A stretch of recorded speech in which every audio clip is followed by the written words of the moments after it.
안녕하십니까. 좋은 아침입니다. 오늘도 여호와의 회의에 오신 분들을 환영합니다.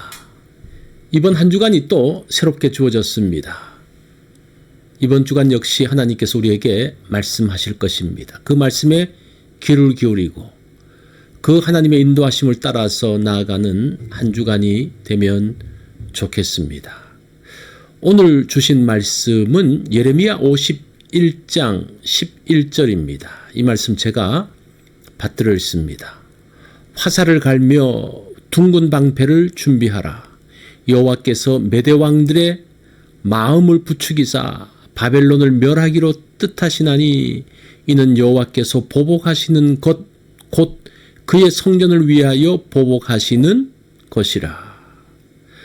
오늘 말씀의 제목은 또 다른 망치 메대입니다. 창고에 가면 많은 연장들이 있습니다. 망치가 있고 톱이 있고 드릴도 있고 자도 있고 많은 것들이 있죠. 같은 연장도 다르게 사용되어집니다. 일할 때 하나의 연장만 가지고 일하지 않습니다. 상황에 따라서 다른 것을 사용합니다. 어떤 것은 처음에, 어떤 것은 마지막에 사용됩니다. 어떤 것은 계속 쓰기도 하고 어떤 것은 잠깐만 씁니다. 이 망치를 사용할 때 자루가 부러지면 사용할 수가 없습니다. 망치는 자루가 있어야지 제대로 사용할 수 있습니다. 자루가 부러진 채 망치 머리 혼자서 휘둘러지면 만들어 놓은 것을 부술 수 있고 사람을 다치게 할 수도 있습니다. 자루가 부러진 망치는 다시 자루를 끼우든지 자루를 끼울 수 없으면 버려야 합니다. 11절 말씀을 다시 한번 볼까요? 화살을 갈며 둥근 방패를 준비하라.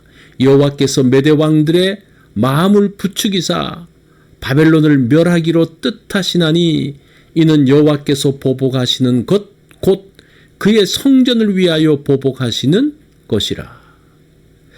바벨론은 자루가 부러진 망치가 되었습니다. 바벨론 왕 벨사살은 하나님을 대적하고 통제되지 않는 교만한 행동을 보여줍니다. 하나님은 바벨론을 심판하기 위해서 다른 망치를 잡으셨습니다.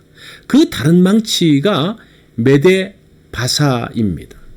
메대 왕 다리오는 바벨론 왕 벨사상을 쳐서 무너뜨립니다.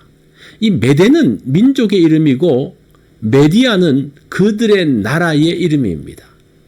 메대는 노아의 세 아들 가운데 하나인 야벳의 후손입니다. 마대의 자손들이 세운 나라가 메디아입니다.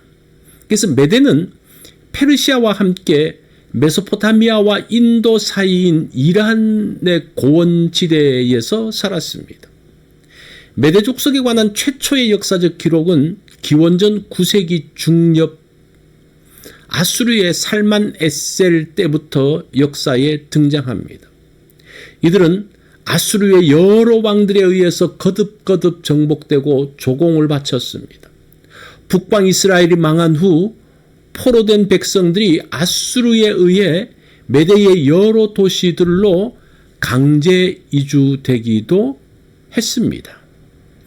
나중에 메대는 고레스에 의해서 이제 정복되어지는데 본래 메대와 페르시아는 종족도 같고 두 왕과가 왕실 결혼으로 긴밀하게 관련되어져서 한 나라 같았기 때문에 급격한 정변은 없었습니다.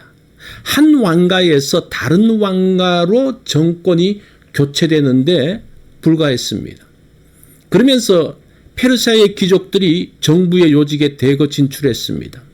그럼에도 역시 유능한 메대 사람들은 기용되어졌습니다. 고레스는 메대 사람들에게 유화 정책을 써서 그 이스티아게스 왕이 죽은 후에 그의 아들을 왕으로 세워서 메대의 상징적인 왕으로 남게 했습니다. 자, 이런 상황에서 메대와 페르시아의 연합군은 바벨론을 침공하여 BC 539년 10월 13일 고레스의 장군 구바루가 바벨론에 진입했고, 고레스는 10월 29일에 그 바벨론에 입성하게 됩니다. 세계가 하나님의 손 안에 있습니다. 모든 민족이 하나님께 쓰임받는 도구입니다. 하나님께서 들어쓰실 때에 큰 힘을 갖게 됩니다. 국제정세의 흐름이 하나님의 손에 달려 있습니다. 교만한 바벨론을 버리고 메대를 택하셨습니다. 페르시아의 고레스를 택하셨습니다. 그로 인해서 역사의 새로운 강자가 나타났습니다. 사람들은 도구입니다. 도구는 주인의 손에 잡힐 때 사용되어집니다. 준비되어진 도구는 쓰임을 받게 되죠. 내가 사용되기 전에 준비되어야 합니다. 준비된 사람은 언젠가는 쓰임을 받습니다.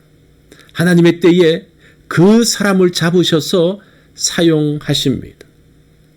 오늘도 기다리면서 우리는 준비해야 합니다. 세월의 흐름을 보면서 하나님의 때를 기다립니다. 그래서 오늘이 소중한 때임을 알게 되죠. 많은 사람, 많은 세력들이 있습니다. 이들 중에 하나님께 쓰임받는 자들이 있습니다. 쓰임받을 때에 자세가 중요합니다. 아수르, 바벨론은 쓰임받았지만 교만하면서 버림을 받았습니다. 오늘 하나님께서 나를 사용하실 때 겸손히 하나님의 의도대로 쓰임받기 원합니다. 이것이 오늘 여호와의 회의에서 주신 말씀입니다. 우리가 하루를 살면서 하나님의 손에 잡히는, 그래서 하나님의 의도대로 쓰임받는 그러한 날이 되면 어떨까요?